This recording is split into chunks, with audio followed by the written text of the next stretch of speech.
예수님께서 십자가에 달려 돌아가시는 장면입니다. 제3시라는 말은 오전 9시입니다. 여러분, 어떤 재판이 새벽에 사람을 잡아다가 족치고 동트기도 전에 십자가형을 언도해서 9시, 이 모든 채비를 하기까지 얼마나 바빴겠어요, 그죠? 그 9시에 예수님이 십자가에 못 박힙니다. 달리시는 거죠. 그리고는 그 위에 죄패의 유대인의 왕이다 라고 썼습니다. 다른 복음서에 보면은 이 죄패를 누가 썼다고 해요? 빌라도가 썼다고 그래요. 유대인의 왕이라고 써놓으니까 대제사장이나 다른 사람들이 컴플레인을 하죠. 다르게 써라. 이게 유대인의 왕이다라고 하는 건 실제로는 유대인의 왕으로, 그러니까 소위 말해서 반역자로 돼야 되기 때문에 그 십자가형이 정당화되는 거예요. 그래서 죄명으로는 맞긴 맞아요. 그런데 빌라도가 자신이 어떤 죄명을 썼는지, 다시 말해서 진리를 드러내고 있는지를 빌라도 깨닫지 못하는 거죠. 결국 하나님께서 이 일을 모두 이루고 계신다는 거예요. 맞습니다. 그는 장난으로 또 자신의 십자가 처형에 합당한 죄목을 유대인의 왕 이렇게 썼지만 실제 예수님은 유대인의 왕이 맞았습니다. 이들은 졸속으로 재판하고 졸속으로 예수님을 죽게 한 것이죠. 예수님 좌우편에는 강도가 함께 십자가에 못 박혔습니다. 마치 그림은 이런 거죠. 쿠데타를 일으켰던 주동자와 그 동조했던 사람들을 같이 마치 못 박는 것처럼 그림을 만들고 싶었을 겁니다. 여러 번 말씀드렸지만 십자가형을 처하는 건 단순한 여기서 말하는 강도 수준에서는 십자가에 처형하지 않습니다. 결국 로마에 반역한 그런 심각한 죄를 저지른 사람들인데 아마 바라바와 함께 어떤 밀란을 일으켰던 사람들일 것으로 예상합니다. 어쨌든 그 두 사람 예수님 좌우 못 박혔다라고 설명합니다. 제가 오늘 좀 눈여겨보는 것은 29절부터인데요. 첫 번째는 지나가는 자가 자기 머리를 흔들며 예수를 모욕하여 이르되 아하 성전을 헐고 사흘에 짓는 자여 내가 너를 구원하여 십자가에서 내려오라 이렇게 얘기해요.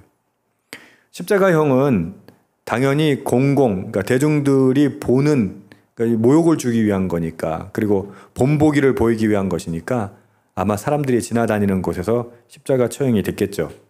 근데 지나가는 사람들이 머리를 흔들면서 예수님을 모욕합니다. 아니 저 인간이 저거 성전을 허물고 오면 사흘 만에 짓는다고 큰 소리 쳐놓고는 아니 지가 지 스스로도 어떻게 구원을 못하냐라고 지금 모욕하고 있는 거예요.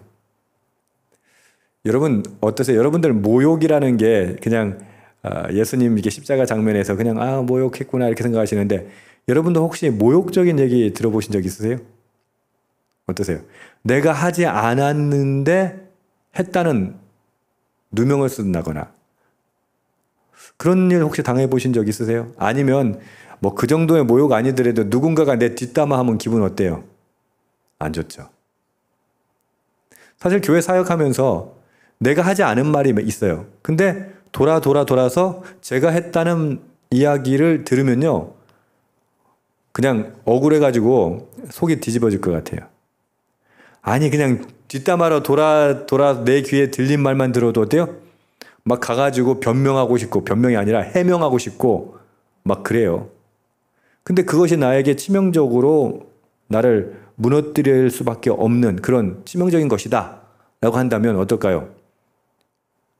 아니 억울하잖아요. 지금 지나가는 사람들이 예수님을 모욕해요. 어떻게 모욕해요?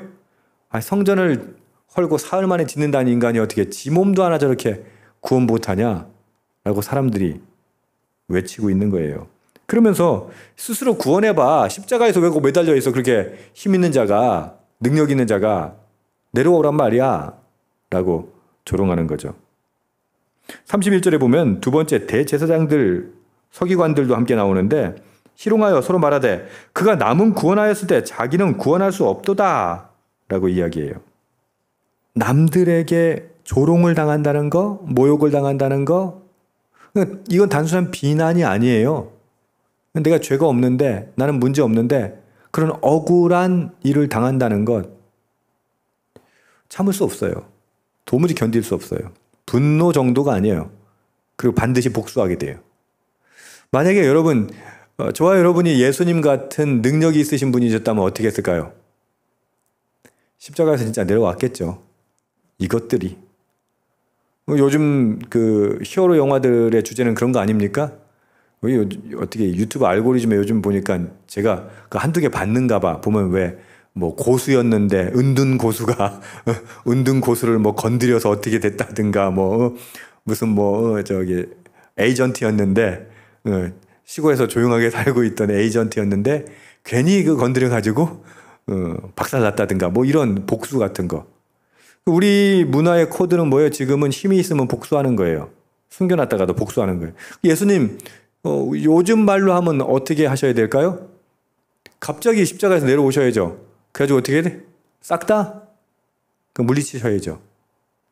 함께 십자가에 못 박힌 자들도 예수님을 욕해요. 이스라엘의 왕 그리스도가 지금 십자가에서 내려와 우리가 보고 믿게 할지어다.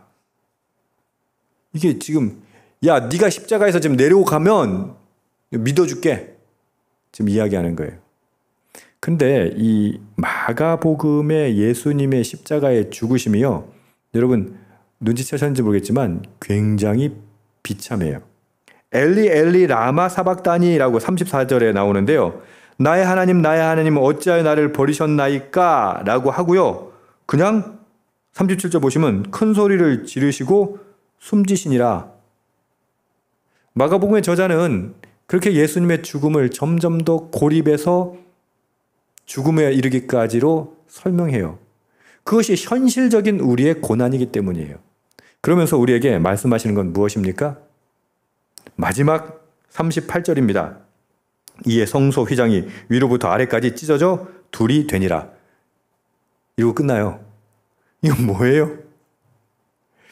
여러분, 우리가 기대하는 피날레는 뭡니까? 예수님이 십자가에서 짜잔하고 내려와서 대적하는 모든 자들을 한 방에 그냥 뭐 취권도 아니고 뭐 그냥 장풍도 아니고 그냥 팡 무너뜨리고 그리고 짜잔하고 승리하셔야죠.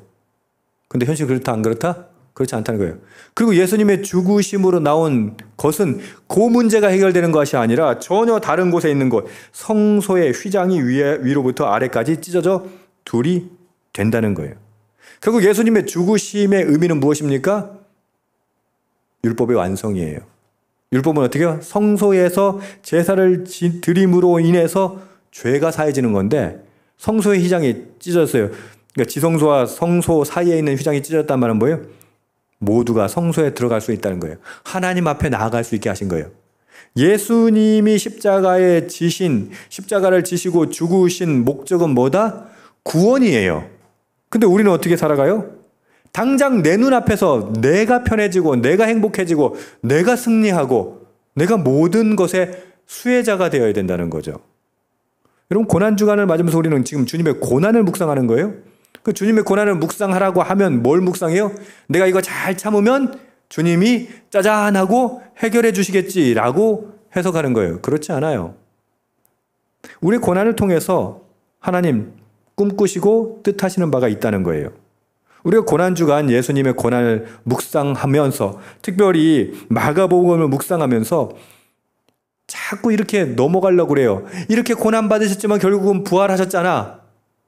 예, 부활하셨죠. 그것을 통해서 우리의 산 소망이 되셨죠. 근데 예수님의 죽으심에 초점을 두라는 말이에요. 지금은 고난주간에. 그 죽으심의 초점은 뭐예요? 하나님의 뜻을 이뤄내는 거예요. 놀랍지 않나요? 하나님의 뜻은 뭐예요? 예수님이 죽는 거예요. 우리는 어떨까요? 방금도 말씀드렸지만 우리는 자꾸 잘 되기를 바래요. 승리하기를 바래요. 뭐든 잘 펼쳐지기를 바래요.